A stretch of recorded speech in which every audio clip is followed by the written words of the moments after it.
In 1997, the quiet town of San Diego, California, was shocked by a horrifying discovery. The bodies of 39 people were found in a luxurious mansion. They were all dressed in identical clothing and had left behind an eerie message echoing in eternity. We are leaving this world to reach the true reality. These men were members of a group known as the Gates of Heaven, a cult whose beliefs painted the world as a carefully constructed illusion, a mere testing ground before ascending to a higher realm of existence. They believed that everything around them, from news to historical events and even their own emotions, was nothing more than a fabrication designed to keep them in the dark.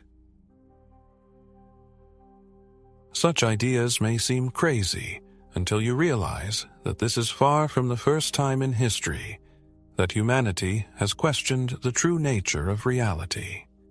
Long before the San Diego tragedy, ancient Hindu texts spoke of Maya, the great illusion, which shrouds humanity in a veil of deception, causing us to mistake the fleeting for the eternal. But you don't have to immerse yourself in ancient philosophy or join cults to sense that something is wrong. There are moments in everyone's life when reality seems to slip away, leaving a feeling. What exactly is the feeling that arises at such moments? The answer to this question may be the key to understanding what happens next. Sometimes in the kaleidoscope of life, there are situations that seem to come off the pages of an intricate script, where perfect coincidences and repetitive patterns suggest a kind of artificially created reality. A meeting with a stranger who can complete your thought, a melody that sounds from the radio in unison with your thoughts, or a distinct memory of events that are contradicted by the testimonies of others. It is easy to write it all off to the vagaries of chance.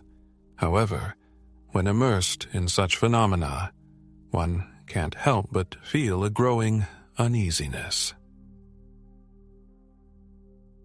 This raises a question that can overturn the way the world is perceived. What if everything we think is immutable? Our memories, our beliefs, our view of reality is not really real. What if our memories are being rewritten, our feelings are being deceived, and our entire lives are just a skillfully crafted illusion? Science itself has long hinted that reality is fluid and depends on our view of it. The famous two-slit experiment conducted by physicists demonstrated that the behavior of elementary particles changes, depending on whether they are observed or not. The very process of perception has an effect on physical reality. If the world around us were unchanging, why should it be transformed by mere observation? This suggests that all human experiences, from the visual perception of the world to the sense of the passage of time, are not something fixed and immutable. On the contrary, they are subject to influence, shaping, and even manipulation, but not by some external force, but by personal perception. So what happens when this perception is distorted? What if a person's entire life, everything he or she considers real, is just a skillfully created illusion, designed to appear real, but carefully crafted to hide the true picture of the world? The first signs of this illusion are already appearing. Reality is what people take for granted. They rely on their feelings, thoughts, and memories to determine what is real. But what if they are all deceptive? This is not just a fantasy theory, but a phenomenon that happens all the time.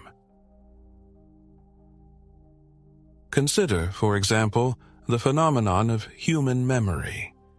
It is commonly believed that memories are some kind of immutable records of past events. However, in reality, they are more like fragile glass, subject to distortions, changes, and even complete alteration. There is an interesting study in psychology known as Lost in the Mall. In this experiment, scientists told participants 4 stories from their early childhood. 3 of the stories were true, while 1 was fictional, an account of being lost in a mall as a child. Initially, most of the participants denied that such an event had ever happened to them, but after a few days, something remarkable began to happen. They began to remember the episode, not just vaguely, but in great detail. They would describe the store they were in front of, the panic they felt, and even their relief when they were finally found. But here's the bottom line. It never really happened. Their minds had been tricked into believing a completely false memory that was nevertheless perceived as a completely real experience. In this regard, it's worth asking the question, if memories can be so malleable, just how malleable is our consciousness? And can we trust memories if mind manipulation is so easy? This is just a starting point in understanding how fragile our perception of reality is, because it depends entirely on the brain, this complex yet vulnerable tool. Man sees the world in colors, but the colors themselves are an illusion. There are only wavelengths of light, which the brain interprets as red or blue. The sense of time is also deceptive. Contrary to the usual idea of its linearity, Einstein proved that time can be curved under the influence of gravity. The brain, in an effort to simplify, creates the illusion of a uniform and continuous flow of time. Most disturbing, however, is that the brain tends to ignore parts of reality. The phenomenon of inattentional blindness demonstrates this clearly. In an experiment, a group of people were asked to count the number of passes in a basketball game. Engrossed in the task, the subjects did not notice a man in a gorilla suit who clearly walked across the court. It was not a camouflaged figure. The gorilla was visible to everyone, but went unnoticed because of directed attention to another task. Nevertheless, about half of the observers did not notice the figure. Their consciousness cut it off because their attention was focused on another aspect. Their perception of reality simply ignored the object that was right in front of them. And now, here's something to think about. If the human brain is able to completely exclude from view a huge gorilla walking across the stage, what else has it censored? What else has gone unnoticed? And, more importantly, who or what determines what should be brought to your attention? The truth is that reality is not what it appears to be at first glance. It is a carefully constructed illusion, skillfully crafted to appear genuine, yet hide the true nature of what is happening. However, cracks are already beginning to appear in this veil of deception. The question is, are you ready to see them? Every day when people wake up, they make decisions, form beliefs, and navigate through life, confident that their minds are under their complete control, that their thoughts come from some deep source of self-awareness. But has the question ever arisen as to where those thoughts actually come from? In fact, a legitimate question arises. What exactly was the catalyst for that particular thought that just arose in the mind? Is it a product of personal reflection, or is it an echo of external influences? After all, if you carefully analyze any belief, any idea so fervently defended, any preference that seems so personal, you will find a whole web of influences, often unrecognized. The cultural environment, surroundings, literature read, scraps of casual conversations, and even the information noise of society. All of this slowly penetrates the mind, shaping the worldview, sometimes going unnoticed. The most amazing thing is that thoughts arise in the mind so naturally that their origin is rarely questioned. They seem to be born in some secret corner of the soul, but a closer look reveals a disturbing fact. Thoughts may not be as individual as they first appear. The decisions a person makes may not be solely his or her own, but a conditioned response to impressions perceived over time.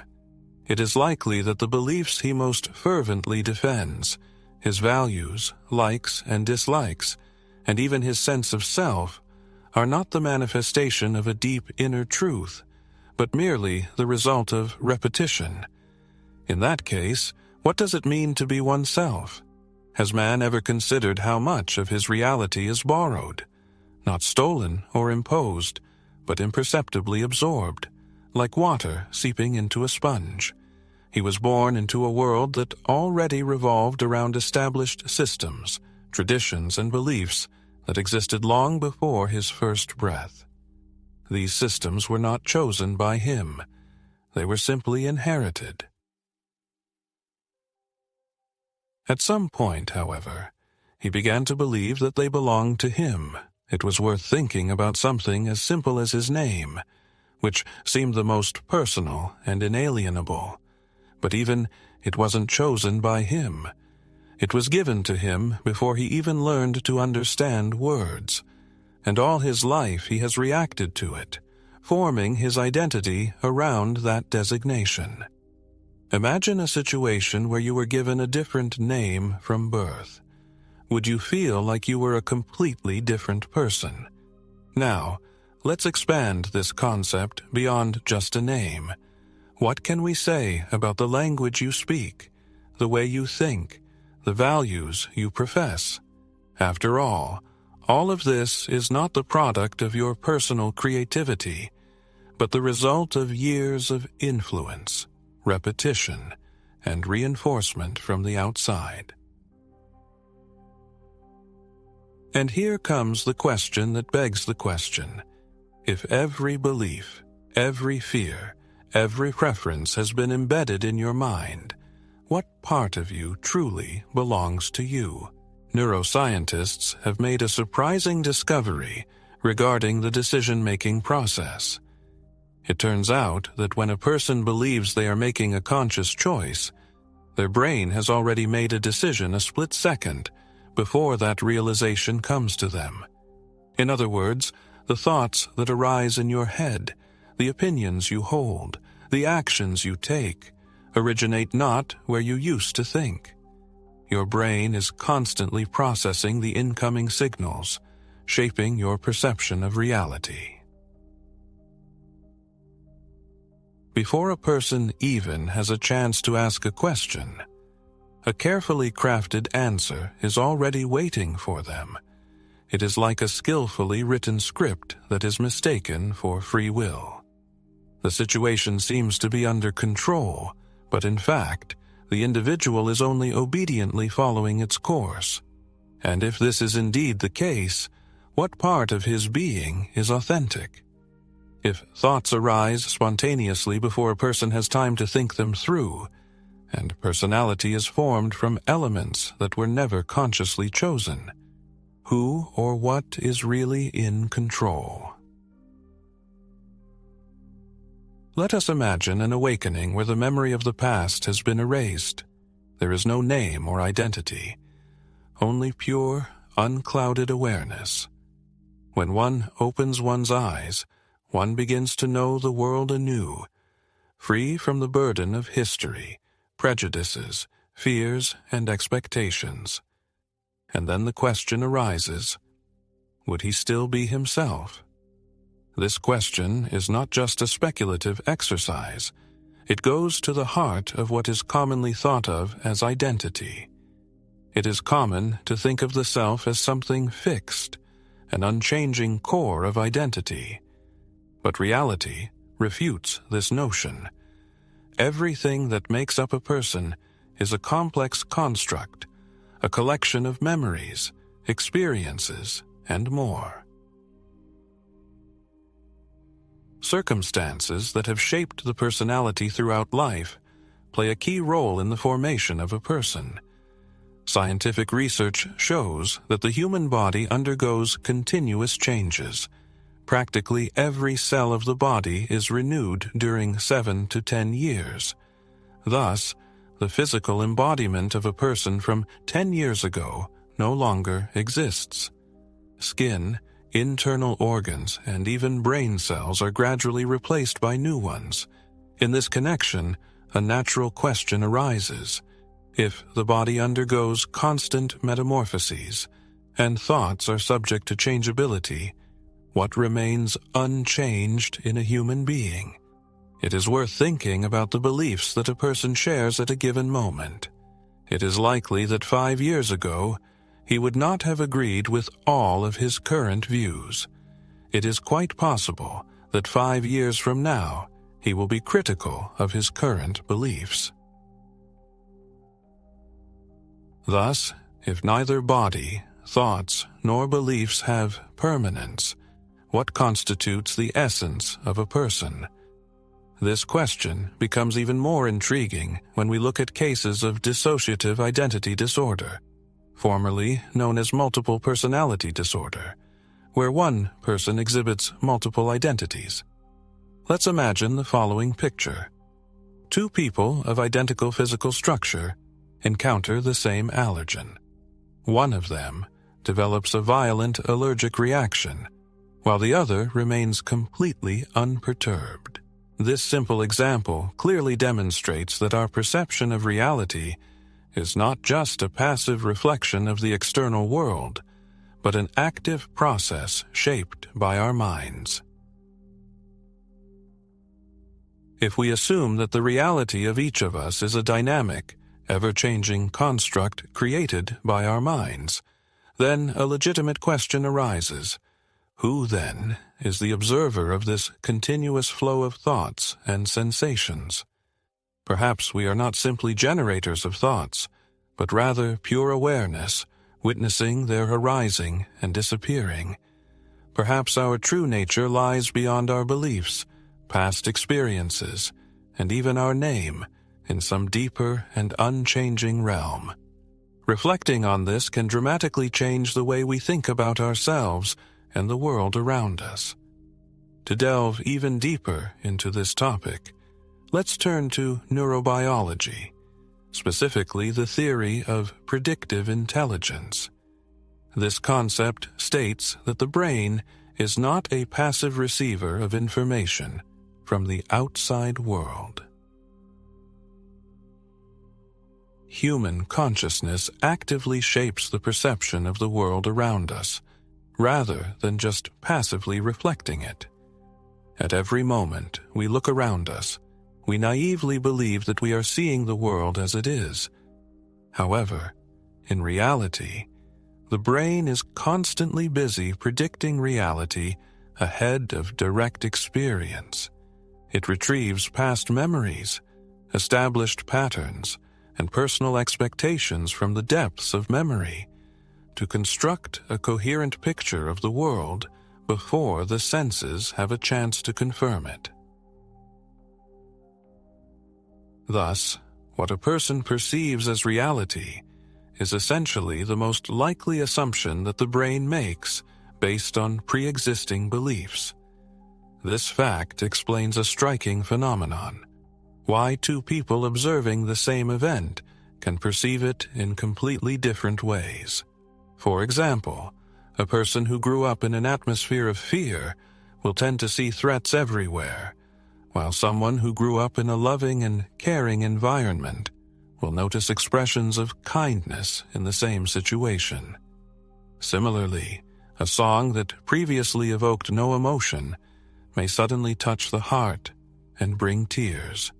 Hence, reality is not something objective and universal, but is a personal illusion, skillfully woven by each person's brain. The most amazing thing is that a person will never be able to see the world as it really is, outside the prism of his or her own perception. Genuine perception of reality is a complex process, distorted by the prism of the individual mind, which relentlessly models everyone's experience. If the mind is actively constructing reality, even before the moment of awareness, there is a legitimate question of authentic control over the situation.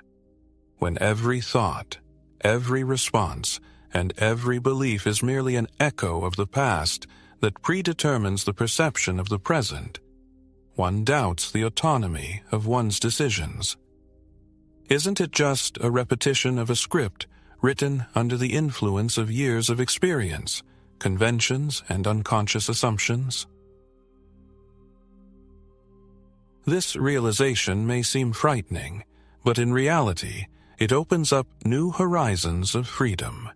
If reality is nothing more than a construct, then it can be changed at will. This idea is supported by an experiment conducted by neuroscientists. Test subjects were shown the color blue and asked to describe it. However, in some cultures, the very concept of blue color is absent, and this shade is perceived as a kind of green. Surprisingly, members of these cultures are literally unable to see the color blue because their brains do not register it. Think about how something as seemingly elementary as an ordinary word can predetermine the boundaries of your personal reality. If your native language, ingrained cultural traditions, historical memory, and range of emotions have a direct impact on your perception of the world around you, then a legitimate question arises. How much of your life is really yours?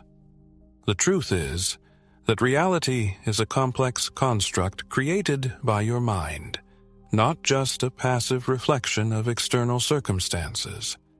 Consequently, the way you live each day is not a random coincidence of circumstances, but rather the result of your own efforts and interpretations. But who is this you who acts as the creator? If your thoughts shape your view of the world before you even have time to realize it, what is the root cause of those thoughts? And, more importantly, is it possible to awaken from this illusion before it is too late? Let's delve into this question further. If everything you experience is shaped by your mind long before it reaches your consciousness, what conclusions can we draw about free will? You live your life convinced that you make your own decisions, that you are in control of your thoughts, actions, and intentions. However, modern research in the field of neurobiology is challenging this well-established view, offering something truly shocking. The latest neuroscience research is challenging established notions of free will by demonstrating that decisions are made by the brain long before a person realizes their choices. Experiments using brain scanners have revealed a surprising fact. The brain activity that precedes a decision is recorded seconds before a person consciously decides to act. This phenomenon calls into question the role of consciousness in the decision-making process. Instead of being an active participant, consciousness appears to play the role of an interpreter, explaining the actions already taken by the brain. In other words, the conscious mind does not make decisions, but only creates a logical justification for actions dictated by the subconscious mind. These discoveries raise fundamental questions about the nature of control over one's own life. If decisions are made on a subconscious level, influenced by years of experience, habits, and biases, how free is the individual to act? Is life simply an automatic program executed by the brain, while consciousness merely observes what is happening? Have you ever wondered who is really running your life? Surprisingly, the vast majority of people don't even ask themselves this question. They just go with the flow, automatically reacting to what happens, naively believing that they are making a conscious choice. In reality, they are often trapped in a vicious circle of conditioned reactions, ingrained habits, and pre-programmed thoughts. But the good news is that you have the power to break the cycle. The key to freeing yourself from the illusion is to first see its true nature. Once you begin to observe your thoughts, not just blindly believing them, but exactly observing from the outside, you begin to notice the first cracks in this illusory picture. You identify patterns, recognize old, seemingly forgotten conditions creeping up on you stealthily. You catch your mind trying to justify actions it has already decided to take without your knowledge. And the more closely you watch, the more awakened you become. It's like coming out of a deep sleep and realizing that you never really and truly slept. This is why ancient spiritual traditions, from Buddhism to Stoicism, always emphasize the importance of awareness rather than blind control. Awareness, first and foremost. The very moment that awareness of any truth comes to a person, that truth loses its former power over him. This is the point. The flow of thoughts will not stop. The mind will continue its work. But the ability to detach oneself and observe what is happening without sinking into the abyss of mental noise gives back the lost power. There is no need to forcibly transform oneself or try to curb the mind, only to see its true nature. For as soon as the veil of illusion falls from the eyes, there is no going back to the past. It is at this turning point that profound changes take place. However, a legitimate question arises. Is man able to truly awaken? Or will the mind sink back into the world of reverie? If the reader has reached this point of understanding, he is already ahead of many. But it is important to remember that knowing and living according to that knowledge are two very different things. If there is a willingness to see the world unadorned, it is worth signing up and continuing on your journey of knowledge. The truth is not somewhere far away. It is here and now.